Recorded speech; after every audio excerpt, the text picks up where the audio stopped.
kasusnya Nikita Mirzani ya Om ya. Oke. Yang akhirnya mengajukan banding dan juga JPU juga mengajukan banding. Om melihat kasusnya seperti apa sih saling-saling mengajukan banding ini sendiri Om? Oke.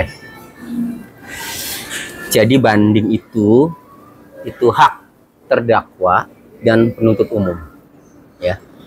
Itu diatur di dalam KUHP memang. Jadi apabila terdakwa tidak terima dengan putusan yang telah dijatuhkan oleh majelis hakim, ya, maka ia berhak mengajukan banding. Begitu juga penuntut umum, ya. Ketika putusannya itu terlalu rendah, ya, atau tidak sesuai dengan keinginan apa yang dituntut, ya, misalnya tuntutannya 11 tahun kan itu, kemudian putusannya terlalu jauh di bawah 2/3, ya, maka jaksa juga berhak mengajukan banding. Jadi banding itu hak terdakwa dan hak penuntut umum itu. Nah, lalu bagaimana kalau dua-duanya mengajukan banding? Kalau saya lihat kasus Nikita ini kan, Nikita ini terbukti karena melakukan tindak pidana sebagaimana dimaksud dalam pasal 27B, ya, ayat 2 tentang pengancaman dan atau pemerasan secara elektronik, ya, sehingga divonis bersalah, ya, di penjara 4 tahun dengan denda 1 miliar. Sementara pasal 3 Undang-Undang TPPU atau tindak pidana pencucian uangnya tidak terbukti. Nah, jaksa banding ini karena putusannya di bawah 2/3, ya, karena memang TPPU-nya tidak terbukti, makanya ia banding. Nah, jadi ketika jaksa banding ini, ya, nanti hakim pengadilan tinggi akan melihat apakah putusan pengadilan negeri Jakarta Selatan sudah sesuai dengan hukum atau hakim banding sependapat dengan Majelis Hakim Pengadilan Negeri Jakarta Selatan atau tidak. Apabila sependapat, maka pasti putusannya nanti sama minimalnya. Sama itu artinya TPPU-nya tidak terbukti, yang terbukti hanya pengancaman dan atau pemerasan secara elektronik, ya, pasal 27B ayat 2 junto pasal 45 Undang-Undang ITE. Tetapi kalau hakim banding tidak sependapat dengan putusan Pengadilan Negeri Jakarta Selatan, ya, maka ada dua kemungkinan.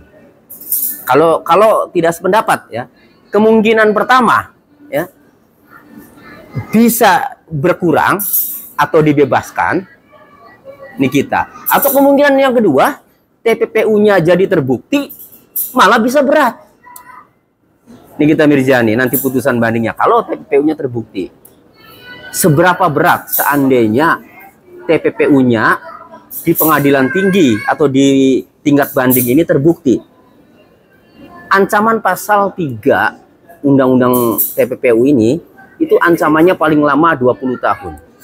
Jadi kalau TPPU-nya terbukti, bisa jadi, ya, hakim memvonis sesuai dengan tuntutan jaksa, bisa jadi lebih, yang penting tidak lebih dari 20 tahun. Jadi bisa 20, bisa 15, bisa 10, bahkan bisa 6, ya.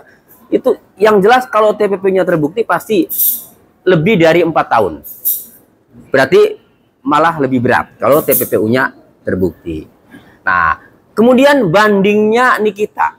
Bandingnya Nikita ini tidak terima dengan vonis bersalah atas tindak pidana pengancaman dan atau pemerasan secara elektronik.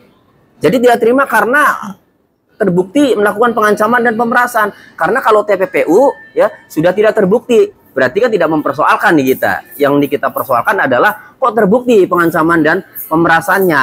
Nah, konsekuensinya, ya, seperti yang sering saya sampaikan, ada 3 hal, ya, tiga kemungkinan yang terjadi konsekuensinya. Pertama, bisa jadi bandingnya itu diterima, kemudian putusannya jadi berkurang atau malah bebas, jadi dibebaskan dari dakwaan. Kemungkinan yang kedua sama, menguatkan putusan pengadilan negeri 4 tahun denda 1 miliar, dan kemungkinan yang ketiga, meskipun Nikita bandingnya hanya tidak terima, hanya soal pemerasannya saja, ya pemerasan secara elektroniknya saja, tetapi oleh hakim banding itu dikaji semuanya TPPU-nya juga. Jadi meskipun kita tidak terima hanya soal pasal 27B Undang-Undang ITE, tetapi hakim akan mengevaluasi semua, termasuk undang-undang TPPU-nya. Terberatnya kemungkinan yang ketiga, kalau TPPU-nya terbukti, hukuman Nikita Mirzani bisa lebih berat dari putusan Pengadilan Negeri Jakarta Selatan, begitu. Terus ada kabar nih kan, pihak Reza Gladys itu berencana akan menggugat balik Nikita Mirzani di perdata. Ya. Itu gimana tanggapannya? Reza Gladys akan menggugat Nikita Mirzani secara perdata. Tujuannya adalah agar meminta ganti rugi uang 4 miliar. Yang kerugian kerugian akibat Nikita Mirzani itu. Ya. Kalau menurut saya, Reza Gladys itu harusnya tidak perlu menggugat perbuatan melawan hukum, menggugat Nikita Mirzani secara perdata. Kalau tujuannya agar uang 4 miliar itu dikembalikan.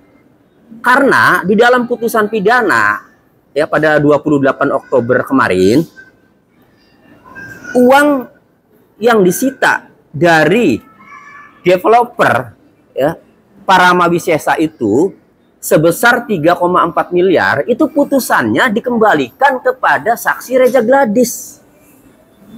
Jadi kalau sudah dikembalikan putusannya, ini karena belum inkrah saja, makanya belum dilaksanakan putusannya, karena jaksa banding Nikita banding.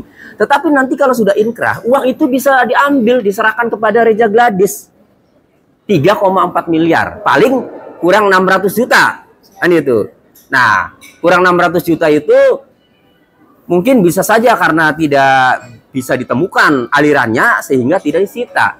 Tetapi yang disita ini kan udah lumayan, 3,4 miliar. Itu putusannya dikembalikan. Jadi menurut saya tidak perlu mengajukan gugatan perbuatan melawan hukum atau menggugat Nikita Mirzani secara perdata, tidak perlu, tunggu saja putusan sampai inkrah, uang itu dikembalikan itu oleh jaksa kepada Reza Gladys sebesar 3,4 miliar.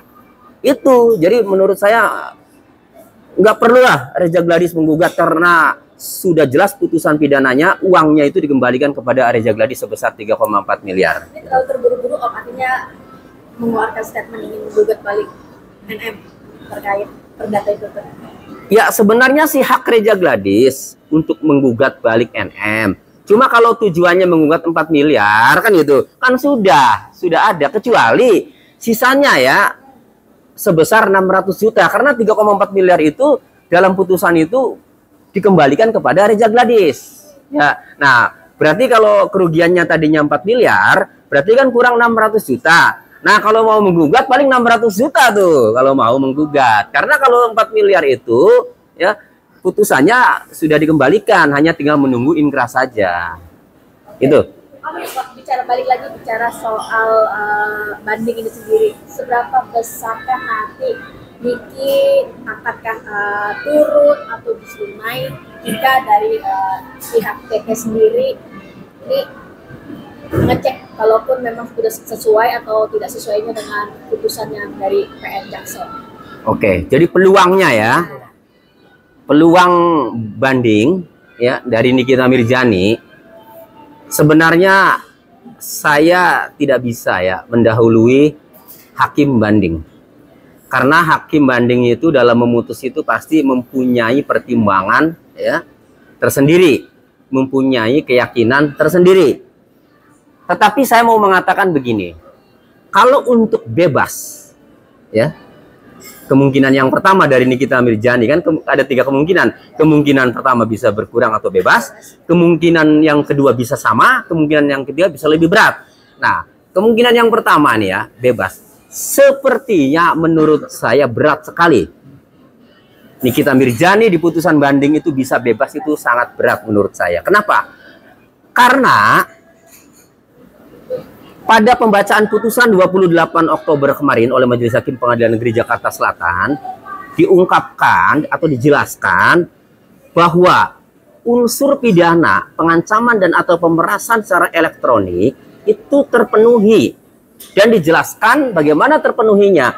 Terpenuhinya ketika hakim membacakan ya fakta-fakta saat Mail komunikasi dengan Dr. Reza Gladys menyampaikan bahwa Kak Niki sudah mempunyai loh beberapa produk Reza Gladys, kan? Nah, kalau tidak ditutup ya mulutnya, nanti dia speak up. Nah, menurut hakim pertimbangannya, hal seperti itu tuh termasuk ancaman. Mengancam akan membongkar. Jadi akan membongkar rahasia itu produk yang dinilai ada kejelekan atau ada sesuatu yang bisa dibilang tidak sesuai prosedur, ya. Ini akan dibongkar kalau ini kita tidak ditutup mulutnya. Kan itu disampaikan oleh Mail. Nah, artinya pengancaman secara elektronik melalui sistem elektronik itu ada. Nah, kemudian uangnya sudah berhasil diserahkan. Ada barang bukti uang, ya, sebesar 4 miliar itu. Sehingga menurut saya, ya, majelis hakim telah menyampaikan itu fakta-fakta dan memang ada pengancaman dan ada uang ya yang sudah diserahkan kepada Mail kemudian ke Nikita Mirzani. Hal itu menurut saya fakta-fakta dalam persidangan itu telah memenuhi unsur pidana sehingga menurut saya ya sangat berat untuk bisa bebas. Ya. Tetapi kalau untuk berkurang atau untuk lebih bisa mungkin. Jadi hukumannya bisa berkurang atau bisa lebih, ya ini sangat mungkin. Tetapi kalau untuk bebas, ya menurut saya sangat berat. Itu saja mungkin. Karena kalau untuk nebak berapa tahunnya saya nggak bisa. Tapi, Ya. mungkin kan banyak orang di luar sana publik meminta agar Niki tidak usah banding lah karena kan takutnya ya itu bakal naik ataupun seperti apa. Tapi justru malah Niki ya ingin membuktikan justru malah ingin banding. Ini gimana Om? Apakah ya benar dari awal ngomong tidak usah banding? Takutnya Orang yang merasa tidak bersalah, ya, itu pasti tidak akan mau dinasehati agar tidak banding. Namanya merasa tidak bersalah. Kecuali ya merasa bersalah, maka pikir-pikir nih mau banding. Mau banding takut lebih besar nih hukumannya kan, karena merasa bersalah. Tetapi kalau tidak merasa bersalah, pasti tidak terima. Jangankan 4 tahun.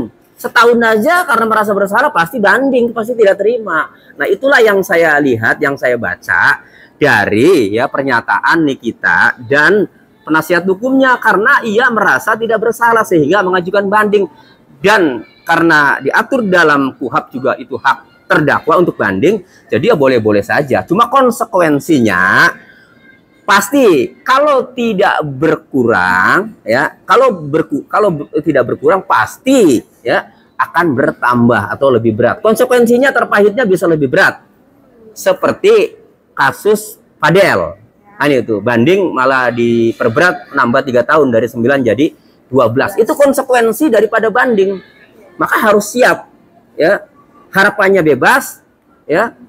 Juga kalau terpahitnya bisa lebih berat. Om, akankah ini sampai nantinya case ini akan sampai ke kasasi nggak? Tergantung putusan banding. Saya bahas dari jaksa dulu. Jaksa juga banding kan?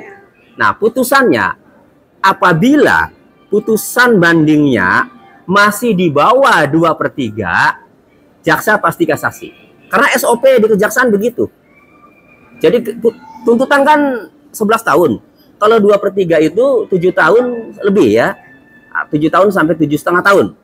Nah, kalau putusannya masih di bawah 7,5, masih di bawah 7, jaksa pasti kasasi. Kalau putusan bandingnya. Itu. Nah, dari Nikita Mirzani. Apakah bisa kasasi? Kalau minimalnya putusannya sama dengan Pengadilan Negeri Jakarta Selatan 4 tahun, pasti kasasi. Kan 4 tahun aja dia banding kan? Kalau putusan bandingnya 4 tahun juga pasti kasasi. Nah, jadi kemungkinan kasasi itu baik dari Nikita Mirzani maupun dari penuntut umum ini pasti mungkin menurut saya. Iya, karena apa sama saja, misalnya putusannya dengan PN Selatan, ya, pasti Nikita kasasi, jaksanya pasti kasasi karena 2/3 kan, karena di bawah 2/3 kan putusannya, kan itu. Jadi udah pasti ini kasasi, dan kasusnya pasti panjang ini masih. Iya, rame masih untuk wartawan ini masih banyak bahan. Masih ya, karena sudah jelas lah. Silakan saja ya dipikir ya. Kalau putusannya sama pasti dua-duanya ini kasasi ya. Kalau masih sama dengan PN Jakarta Selatan 4 tahun denda 1 miliar, pasti Nikitanya kasasi, jaksanya juga kasasi. Tapi masalah ini dengar Mail kan katanya banding juga. Awalnya kan enggak, karena kan si JPU-nya banding, ternyata dia ikut banding juga kan. Gimana ya? Iya. Sebenarnya kalau Mail banding juga itu kan sama seperti yang saya sampaikan, itu hak terdakwa, haknya Mail ya. Jaksa sudah pasti banding karena putusannya jauh di bawah 2/3 dari tuntutan. Nah, lalu bagaimana Mail ikut banding ya? Peluangnya menurut saya ya, ini hampir sama dengan Nikita Mirzani. Jadi Mail akan terbawa akhirnya nih. Kalau pengadilan tinggi menyatakan TPPU-nya terbukti, bukan hanya Nikita yang hukumannya bertambah, Mail juga ikut bertambah karena turut serta itu ya, dua-duanya itu kan. Nah, tetapi sebaliknya, kalau ya tidak terbukti TPPU-nya, maka minimalnya sama ya, atau ya bisa maksimalnya itu bisa sampai 6 tahun. Kenapa? Karena ancaman pasal 27B ayat 2 ya, junto pasal 45 Undang-Undang ITE itu ancaman hukumannya paling lama 6 tahun. Ini kalau hakim pengadilan tinggi berkeyakinan yang terbukti adalah pengancaman dan pemerasan secara elektroniknya saja. Maka minimalnya itu sama menurut saya nih ya dengan putusan PN, atau menguatkan ya Pengadilan Negeri Jakarta Selatan ya putusannya, atau bisa lebihnya berapa? Paling lama, paling maksimal 6 tahun karena ancaman Undang-Undang ITE pasal 27B itu paling lama 6 tahun. Tidak boleh lebih dari 6 tahun gitu. Oke.